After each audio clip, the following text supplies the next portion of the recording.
সামান্য মাটি কাটাকে কেন্দ্র করে এভাবেই মধ্যযুগীয় কায়দায় অষ্টম শ্রেণীর ছাত্রকে বেধড়ক মারছেন প্রতিবেশী দাদা।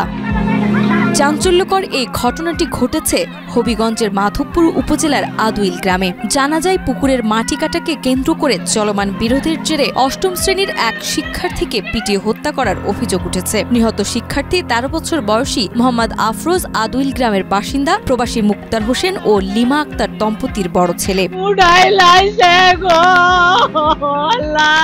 স্থানীয় সূত্রে জানা যায়, দীর্ঘদিন ধরে পুকুরের মাটি কাটাকে কেন্দ্র করে দুই পক্ষের মধ্যে বিরোধ চলছিল। এর জেরেই 27 নভেম্বর বৃহস্পতিবার সকাল 9টার দিকে আফরোজের উপর হামলা চালানো হয়। পরীক্ষা দিতে যাওয়ার প্রস্তুতি নেওয়ার সময় তাকে পথ রোধ করে প্রতিপক্ষের লোকজন মারধর করে। অভিযোগ রয়েছে, মাসুক নামের এক ব্যক্তি, যাকে আফরোজের দাদা বলে পরিচিত, তিনি বাঁশ দিয়ে আফরোজের মাথায় আঘাত করেন। এতে সে গুরুতর আহত হয়।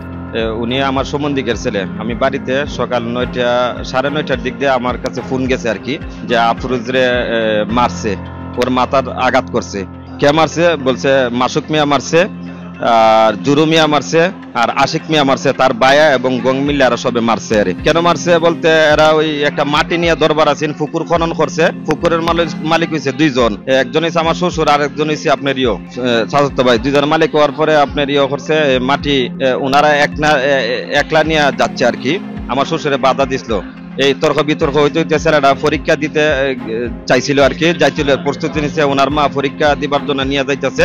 9:30 দিক দিয়ে বিজ্ঞান পরীক্ষা ছিল, ছেলেটা অষ্টম শ্রেণীতে পরে ছেলেটা বাইরে ফেলাইছে, মাধবপুরে নিয়ে আসছে, মাধবপুর রেফার করছে, আমি বিবারে নিয়ে আসছি, বিবারিয়ার থেকে আমি ঢাকা নিয়ে আসছি। এখন ছেলেটার চিকিৎসা অবস্থা মারা গেছে আর কি, লাইফ সাপোর্টারে থেকে মারা গেছে আর কি। ঘটনাস্থলে আমি আছিলাম দোকানে থাকার পরে যে পাড়াপড়শি লোকে বলছে যে ঝগড়া হচ্ছে, তাই আমি গেছি। যাওয়ার পর দিয়ে বাচ্চাটার ফাইন ডালতেছে। তারপর আমি বাচ্চাটা নিয়ে তারা ওরা করে আমি হাসপাতালে নিয়ে যাই। হাসপাতালে নিয়ে যাওয়ার পরে এই হাসপাতালে ধরে নাই, ব্রাহ্মণবাড়িয়া ধরে নাই, ঢাকা নিয়ে আসছি।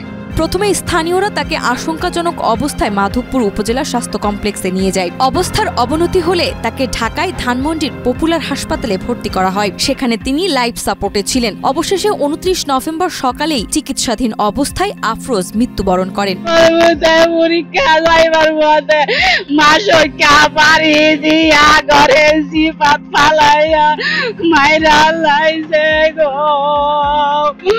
আমার মুতারে আমি গাড়ি তুলে আসিয়া আমি ফিরার পথে আমার ঘরে যাইতেছি, আমার দয়লা আমার পিঠের মেরে দণ্ড বাড়ি দা ভাইয়া লাইছে, 4টা বাজা বাড়ি দিছে মাসিকা জয়রার বউ। নিহতের মা লিমা আক্তার জানান, রাস্তা আটকিয়ে তার ছেলে সহ তাকে মারধর করা হয়। হাসপাতালে নেওয়ার পর আফরোজ রক্ত বমি করে। পরে তাকে ঢাকায় নিয়ে যাওয়া হয়, কিন্তু শেষ পর্যন্ত তাকে আর বাঁচানো যায়নি। আমার দাদা শ্বশুরে বাড়িতে পালাই দিছে, তার নাম মাসুক মিয়া। ওরা 4 ভাই, এরা 4 ভাই আইছে মারছে, কিন্তু মাসুক মিয়া বাড়ি দিয়া। মাসুক মিয়ার বাপের নাম দুনু মিয়া, গ্রাম আদাউর, থানা মাধবপুর, জেলা হবিগঞ্জ। সবাই আসছিল, এরা বাড়ির 4-5 ভাই ছিল, বাইকনা ছিল। মাসুক মিয়া, জহুরুল ইসলাম, শাহেদ মিয়া, আশেক মিয়া, বাইকনা মারুফ আরেক দেশের তাইকা মাইনছে মারে লাডি বেন্দা লইয়া। ওরাতে রড আসিল, চাইনিজ কুড়াল ছিল, ও দূরাই আনছে। ওর সবকিছু আমার ফুটাবে আছে, ভিডিও আছে, আমি সব ভিডিও প্রমাণ দেখাতে পারবো।